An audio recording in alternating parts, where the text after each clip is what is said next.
Welcome to the Introduction to Computer Science, Basic Computing Concepts, including History. This is Lecture A. The component, Introduction to Computer Science, provides a basic overview of computer architecture, data organization, representation and structure, structure of programming languages, and networking and data communication. It also includes the basic terminology of computing. The learning objectives for this unit, Basic Computing Concepts, including History, are to define what a computer is, describe different types of computers, including PCs, mobile devices, and embedded computers, define the common elements of computer systems, describe typical hardware and software options for desktop, laptop, and server systems for home and business use, with an emphasis on healthcare systems, and explain the development of computers and the Internet, including healthcare systems, up to the present time. This lecture will define what a computer is, describe different types of computers, and define common elements of computer systems.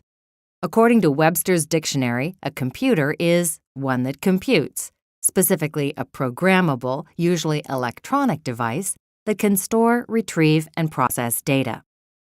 Originally, this term applied to people, since they were the ones who performed the first computations. We now use the term computer to refer almost exclusively to electronic devices that do computations. Nevertheless, the definition of a computer is far broader than just a desktop or laptop computer. It also includes any electronic device that can store, retrieve, and process data.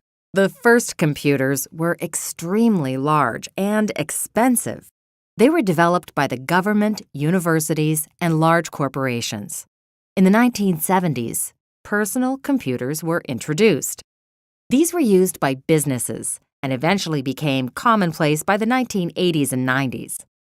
The first personal computers were desktop computers. Then laptops were introduced.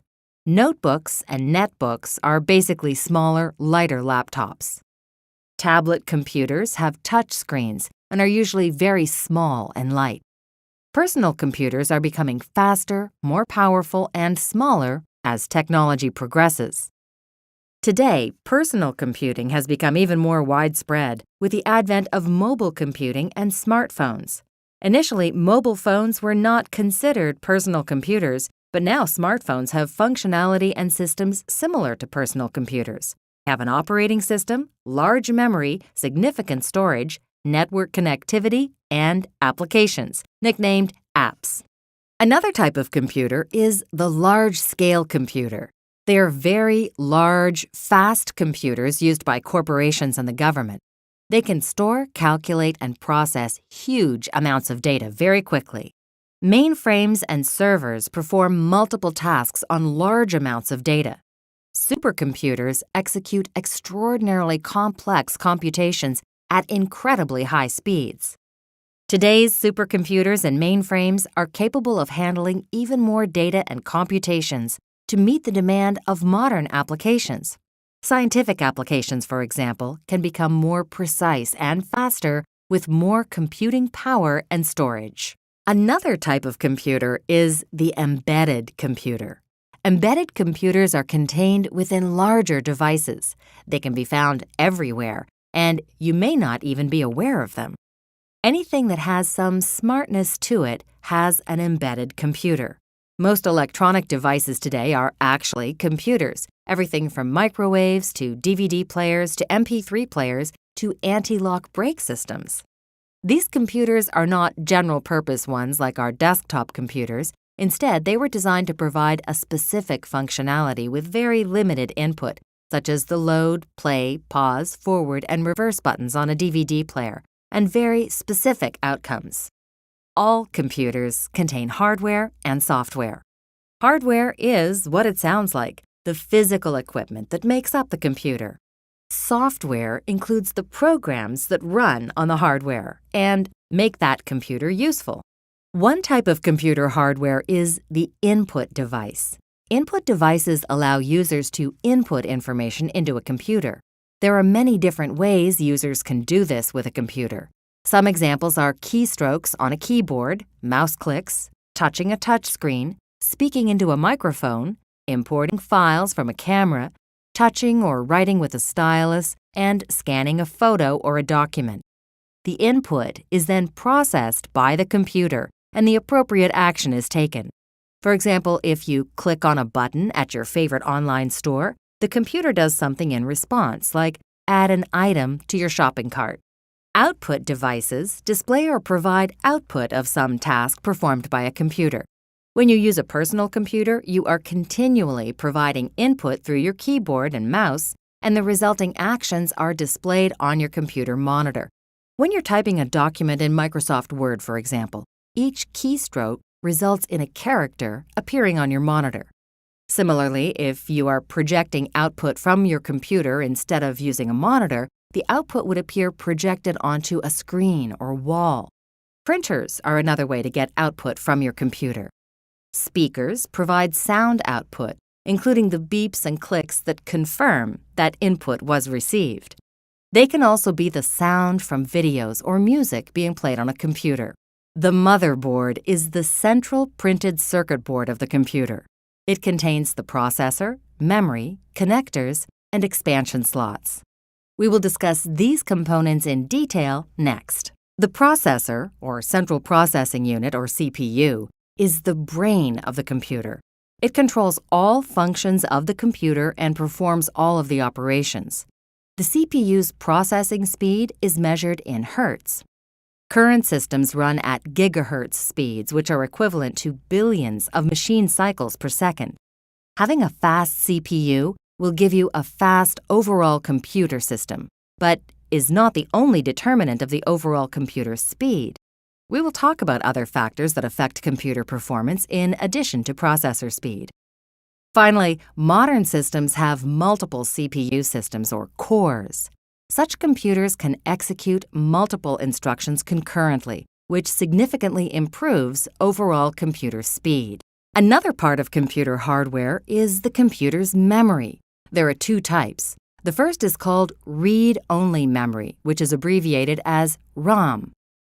Read-only memory is permanent or non-volatile memory. Anything that is stored in ROM will be there whether the computer is on or off. ROM stores system-level programs that have to be available at all times. For example, the computer's basic input-output system, or BIOS, are held in ROM.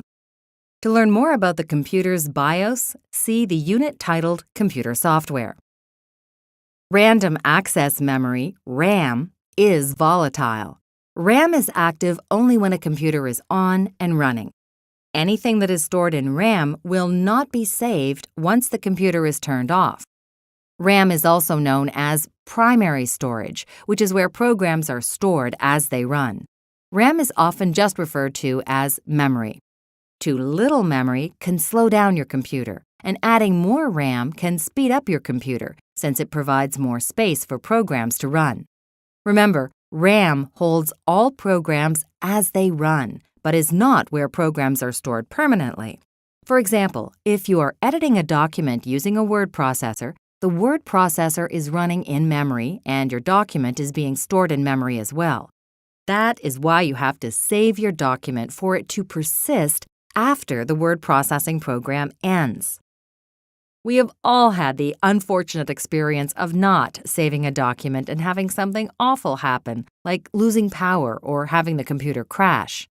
Your document is lost, or at least all your recent edits are.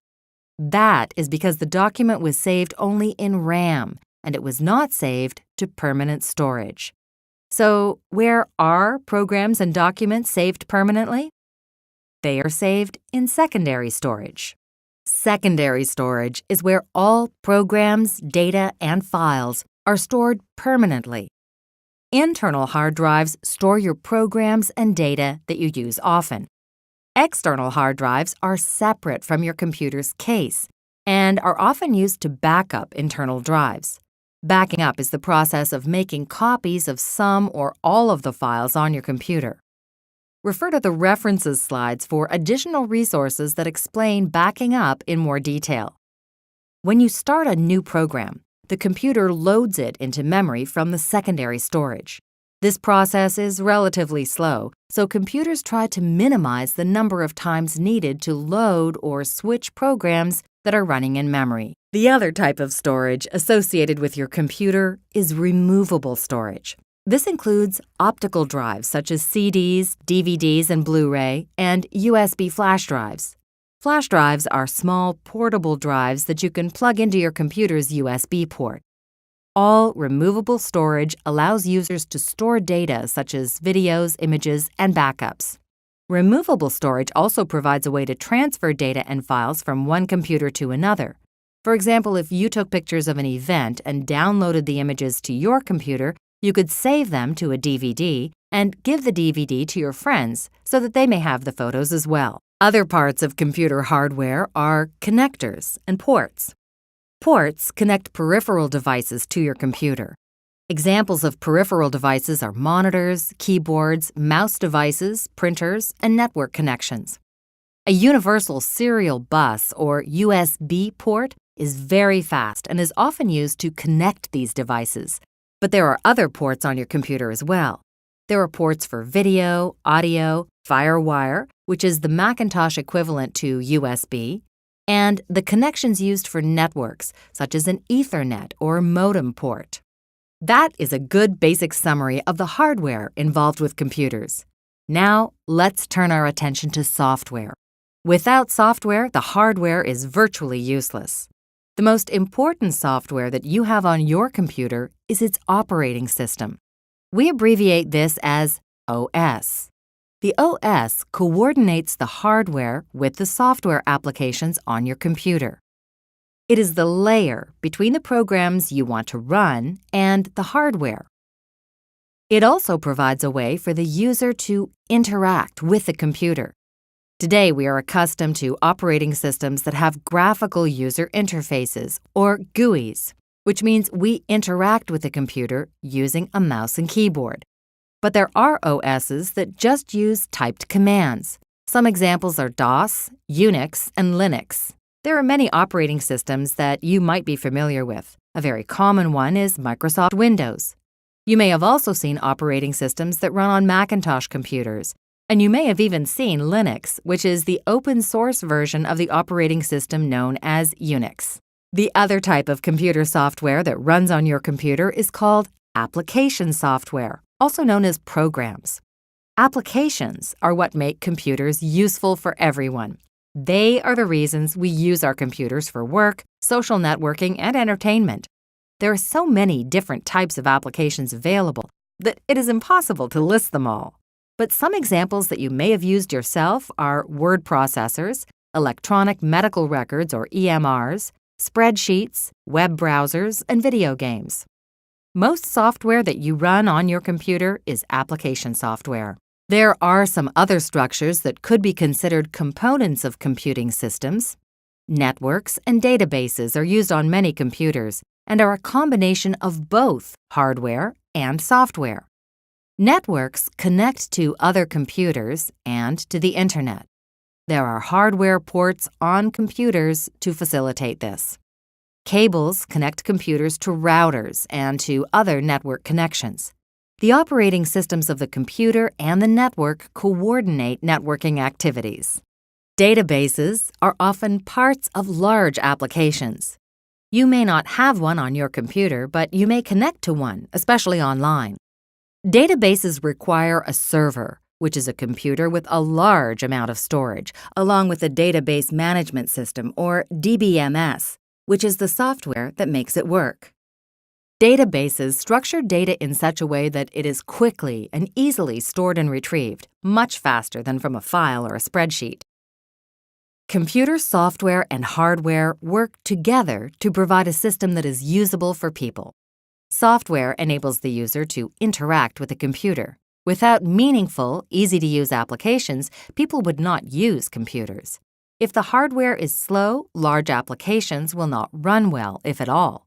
So, it is important to have a balance of hardware that can support the type of applications that you want to run and applications that are meaningful as well as easy to use. This concludes Lecture A of Basic Computing Concepts, including History. In summary, Computers are electronic devices that accept input from multiple sources, manipulate, calculate, and output data.